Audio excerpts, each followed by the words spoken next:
All right, as I've talked about in the first Monday and Tuesday episodes of Snacks this week's Snacks episodes are a little bit different. We're not talking as much about content, but we are talking about the planning and review that we're doing internally for next year.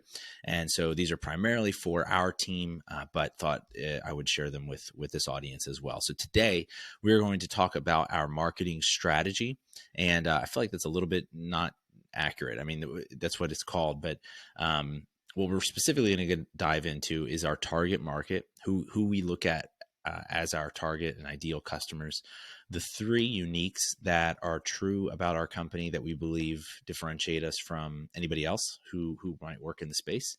And then tomorrow we will go into our specific process, the system that we use to engage and serve every customer base. And the reason we're doing well, you know what? Let me hit the intro and then I'll explain why we're doing all this.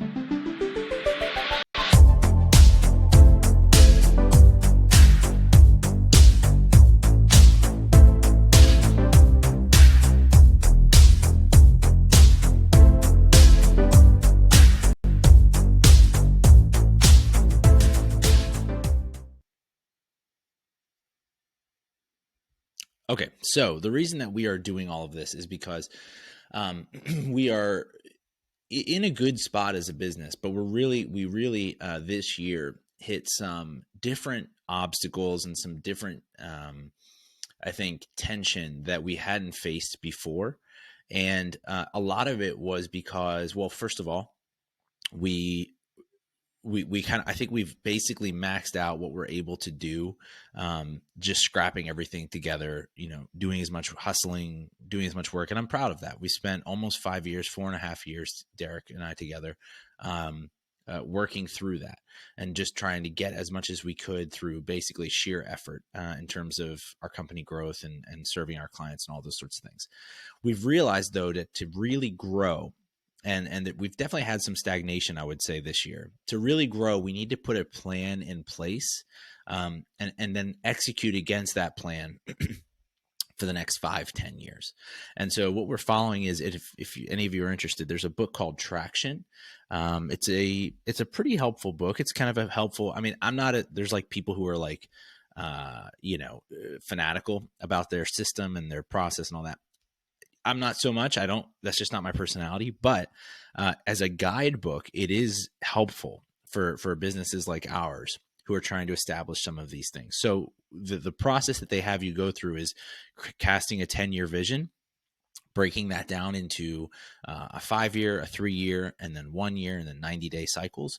And the things that I'm going through with you all are sort of the foundational elements that need to be carried through in each of those time frames. And so that's kind of the background for how this came around. That might be interesting to you or not. But for today, we're going to talk about target market for Herd. And so first of all, we break that into geographic as well as demographic target market. So in terms of geographic, and again, this is ideal customers. This doesn't mean that we won't work with people outside of that. We've worked with people so far in our 4.5 years. We've worked with people basically, I mean, from Florida to Seattle.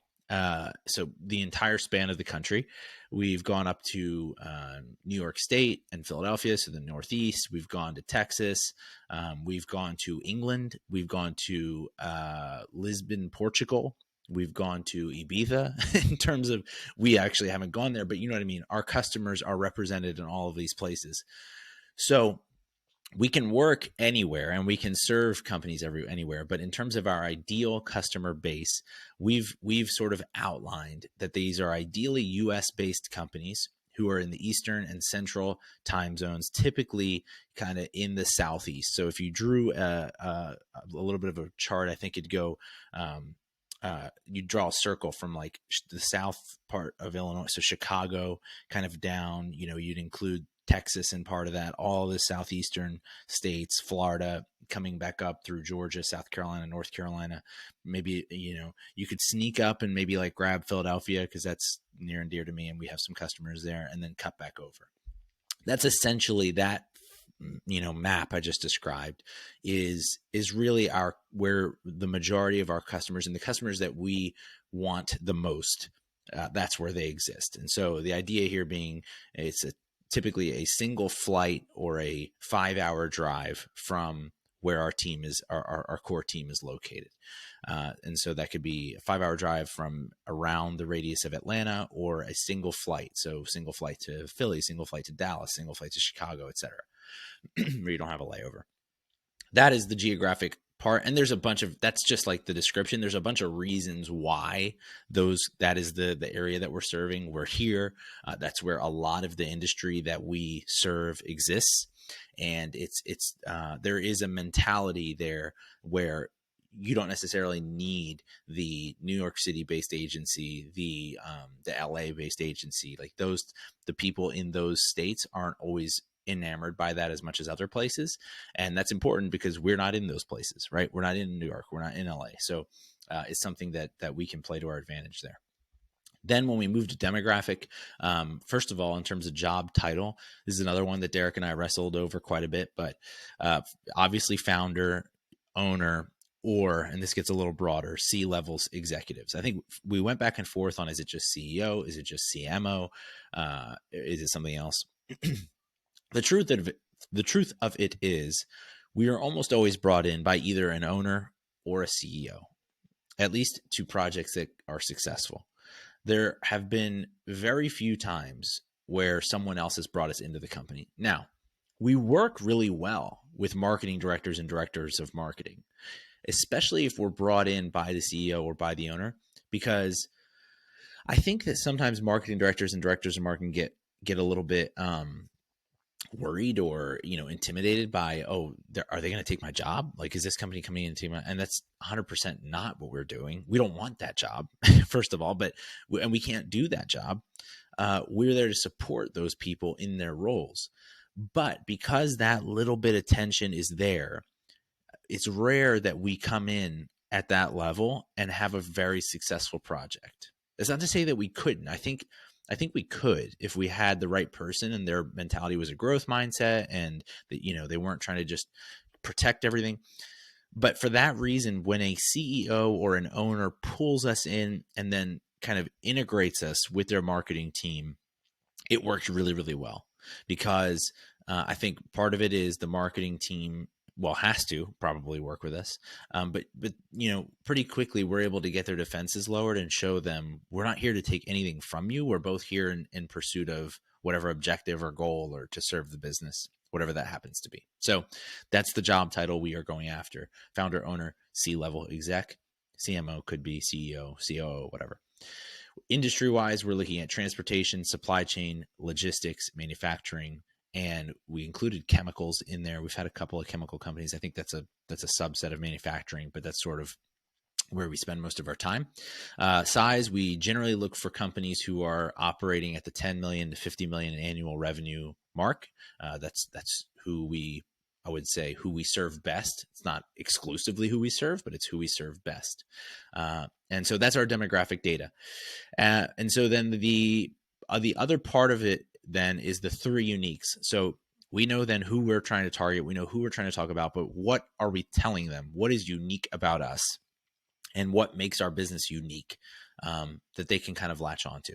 The first is, we get you.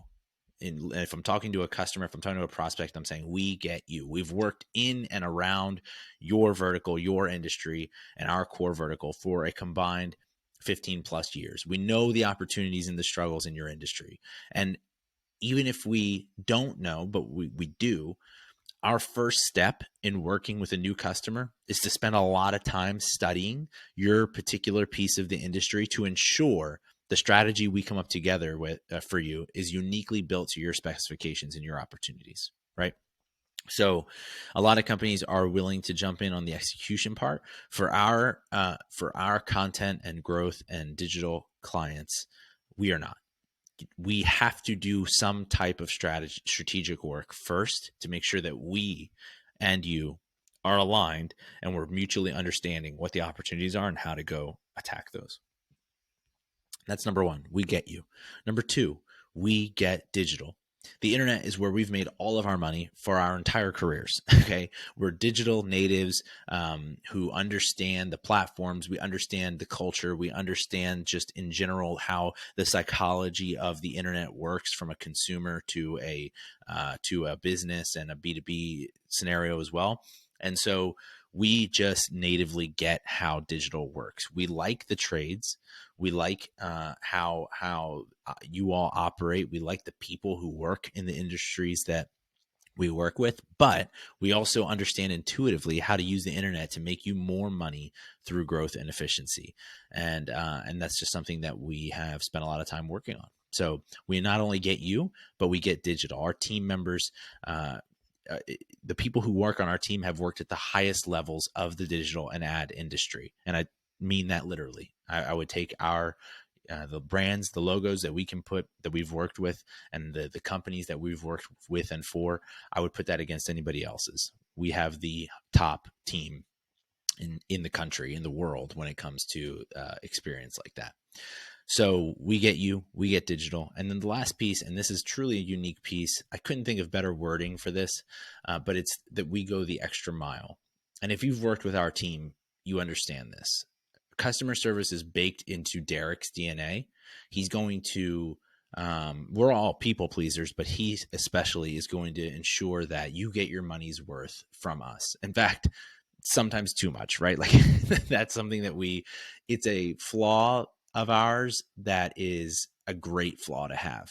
I would rather us have that flaw than the opposite, obviously.